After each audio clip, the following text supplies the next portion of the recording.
हम डिस्कस करने वाले हैं हेलो एल्केन्स और हेलो एरीन्स के कुछ इंपॉर्टेंट क्वेश्चंस। ठीक है, मैं कोशिश करूंगी कि पहले क्वेश्चंस को आपको शो किया जाएगा, उसके बाद आप प्रॉपर क्वेश्चन पढ़ेंगे। अगर आपको आता है तो आप उसको बता सकते हैं कमेंट में, या आप अपनी नोटबुक लेके बैठ जाइए, जो आंसर आपको करेक्ट लगता हो मुझसे मेरे साथ ही उसको करिए। और जिनको नहीं आता हो वो 2 मिनट धैर्य रखेंगे, उसको मैं प्रॉपर एक एक स्टेप में सॉल्व करती हुई चलूंगी।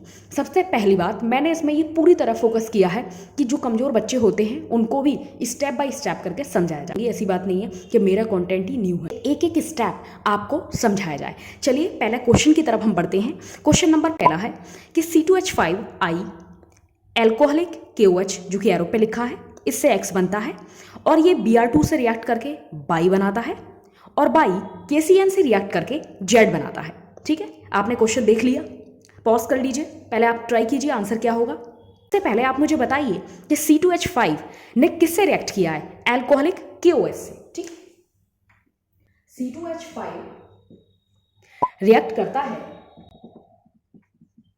एल्कोहलिक KOH से। ठीक है, अब देखिए, अब मैं आपको एक बात बताती हूं जिन लोगों को इसकी नॉलेज नहीं है। ठीक है, खासकर मैंने वीक बच्चों को ही फोकस किया है। जब भी एल्काइल हैलाइड एल्कोहलिक KOH से रिएक्शन करता है तो आप ये बात हमेशा याद रखिए कि ये वाटर को रिमूव कर देता है। वाटर को रिमूव कैसे करेंगे? मान लीजिए ये OH है और यहाँ से अगर मैं H ले लेती हूँ तो देखो निकल गया क्या, H2O निकल गया, और ये KI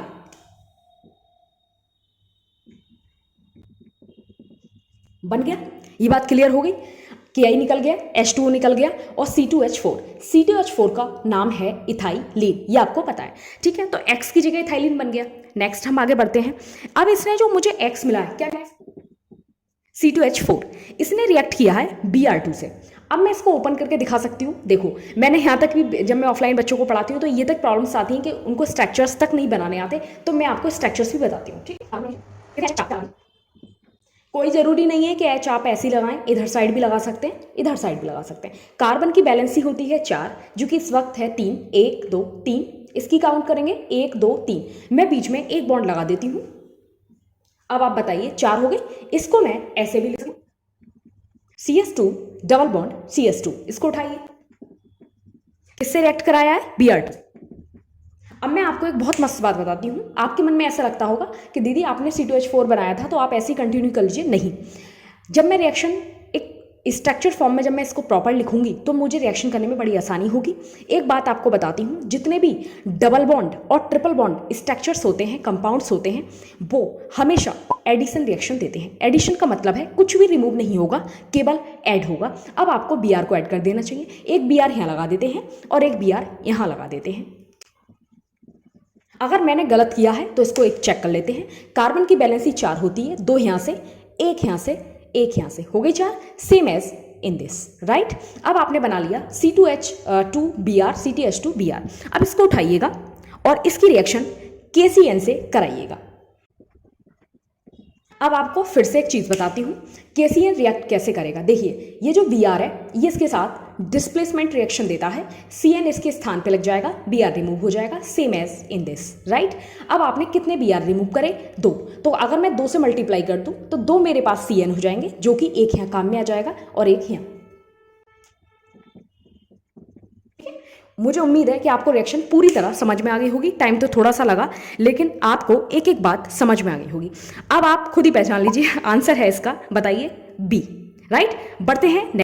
When 2 halogens atoms are attached to same carbon atom, then it is big dihalide, gem dihalide, alpha omega halide, alpha comma beta halide. आपको मैं बहुत एक चीज़ बताती हूँ, ध्यान से सुनिएगा। जब कभी भी हेलोजन एटम्स एक कार्बन पे अटैच होते हैं, जैसे एक वो कंडीशन लेते हैं जब कार्बन पर अलग अलग अटैच होते हैं।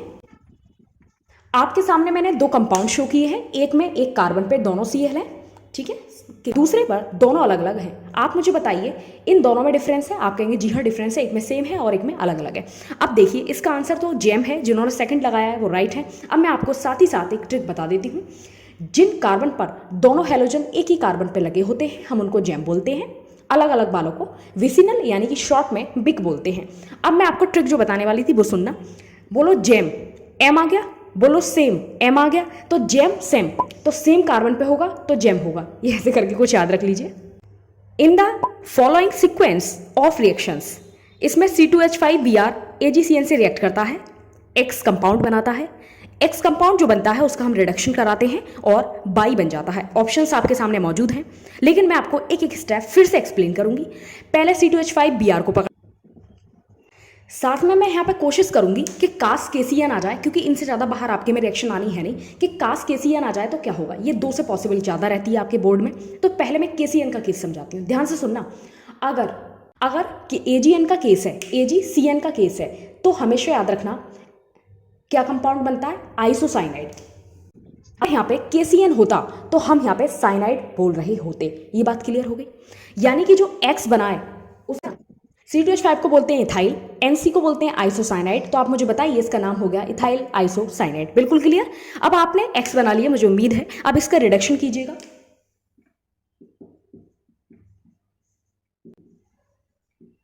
आपको एक बात बताई देती हूँ, रिडक्शन का मतलब होता है हाइड्रोजन से रिएक्शन।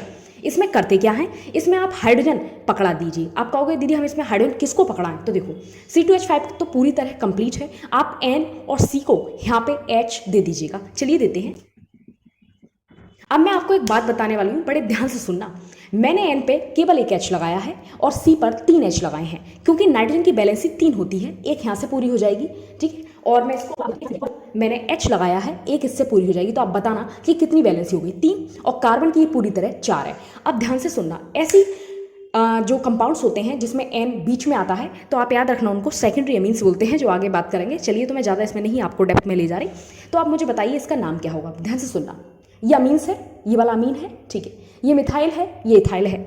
अल्फाबेटिकली E या M, तो आप कहोगे दीदी इथाइल का E आता है। जी हाँ, इथाइल का E आएगा। तो इथाइल मिथाइल अमीन, यानी कि ऑप्शन होगा चौथा। मुझे उम्मीद है एक बात आपकी क्लियर हुई होगी।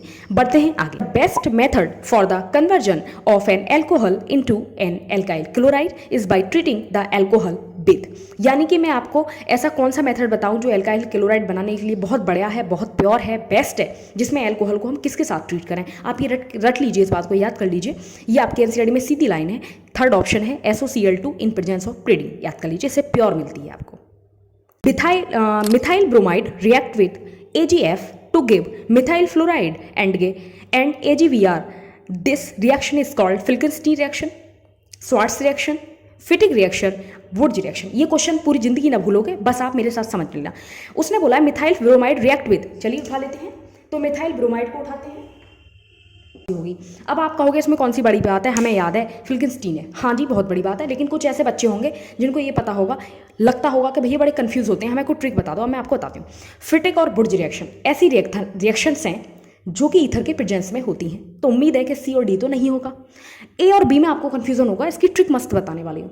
बताओ यह कौन सा कंपाउंड बना है। आप कहोगे भैया फ्लोराइड का एल्काइल हैलाइड बना हुआ है, फ्लोराइड इसमें है। तो फिल्किंस्टीन में F आता है, फ्लोराइड में F आता है। सेम मैच नहीं करते हैं। जब मैच नहीं करते तो यानी कि ऑप्शन होगा V, स्वार्ट्स रिएक्शन। याद हो गया।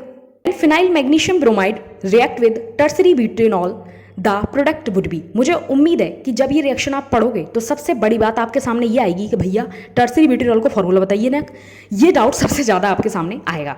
चलिए मैं आपको बताती हूँ। फिनाइल मैग्नीशियम ब्रोमाइड, सबसे पहले याद कीजिए C6H5 को फिनाइल बोला जाता है। इसे हम बेंजीन की फॉर्म में भी लिख सकते हैं और C6H5 की फॉर्मेट में भी लिख सकते हैं, जैसे चाहे वैसे लिख लो।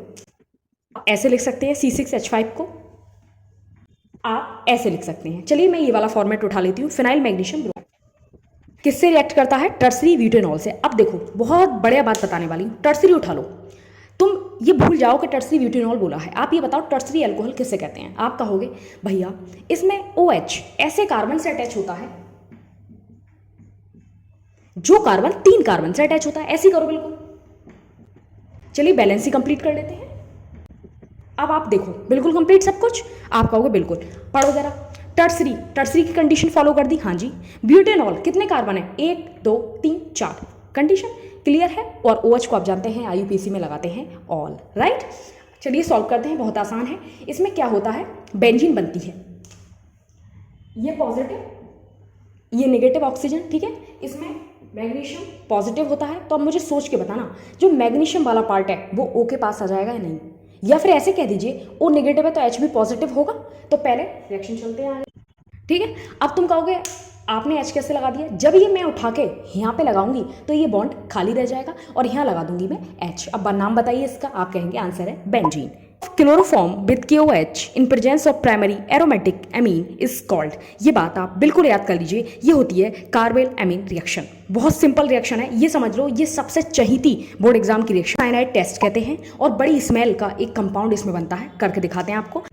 कौन है, प्राइमरी एरोमेटिक आइसोसाइनाइडिक इसमें कंपाउंड बनता है। बाकी आप बैलेंस कर लेना, 3KCl यहाँ पे निकल जाएगा और वाटर रिमूव हो जाएगा। मैं मेन आपको ये बताना चाह रही थी कि इसमें आइसोसाइनाइडिक कंपाउंड बनता है, ठीक है। ये बात तुम बिल्कुल याद रख लो, बिल्कुल। आपको लग रहा होगा C6H5NH2 मैंने क्यों लिया है, देखो इसने क्या बोला है, प्राइमरी एरोमेटिक एमीन। एरोमेटिक आते ही मुझे बेंजीन की याद आ जाती है। अगर प्राइमरी एमीन कहा होता तो आप CH3NH2 ये लगाते, ठीक है। और याद रखना कि ये टेस्ट केवल और केवल प्राइमरी अमीन्स देती हैं, इसलिए सेकेंडरी और टर्सरी की सोच भी नहीं है। तो आंसर इसका ये है, which of the following is correct order of decreasing SN2 reaction reactivity. क्योंकि हैलाइड्स के केस में देख रहे हैं तो मैंने X भी लगा दिया। देखो SN2, देखो यहाँ पे कितना आ रहा है, 2 आ रहा है, 2 आ रहा है तो बड़ा नंबर है, बड़ा नंबर है तो स्टार्टिंग कहाँ से होती है, यानी कि जो ऑर्डर है उसमें ज़्यादा होता है primary, then secondary, then tertiary. यहाँ पे 1 आ रहा है, 1 है तो लोअर नंबर है, स्टार्टिंग कहाँ से होती है, हाई नंबर से। याद हो गया, अब आप लगा सकते हैं। आंसर क्या जाएगा इसका, बताइए, सोच के बताइए। ऑफकोर्स C, क्योंकि SN2 के केस में, राइट। अब दोस्तों हमें इतने ही क्वेश्चन डिस्कस करने थे।